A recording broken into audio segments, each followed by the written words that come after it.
I think that Nigeria, that has its own coin, its own currency, even when we think that it is low, Nigeria can be the last, but among the leaders.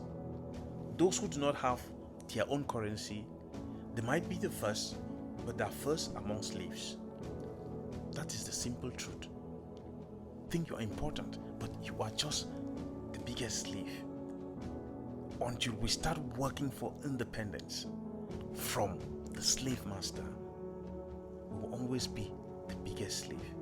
Ghana and all the other countries that have their own currencies, all right, they might receive all types of treatment from other world institutions, but they have their own currency.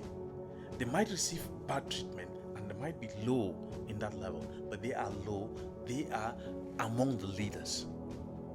But those who belong to a currency that is not even theirs, that is sponsored by people like France, they might feel like, oh, their currency is important. But what is actually happening is that they are the first slaves. And being the first among slaves, there's no progress. But if you are the last among leaders, then you have way upward to grow. There is space for you to grow upwards. But the first among slaves is the first. Beyond the first, there is no progress. You can only go down.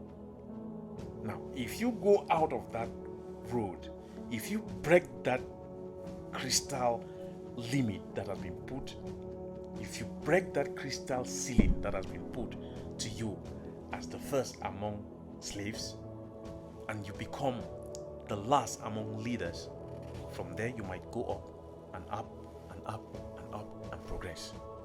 But what is sadly happening is that most African leaders and most Africans have decided to be first among slaves, and they don't want to take the risk to be even the last among leaders, knowing that that is the only place from where they can grow. We have to come to that realization, and we have to start taking those risky decisions that will make us to grow, that will put us on that pathway of growth. That is the homework that we have. That is where we have to start.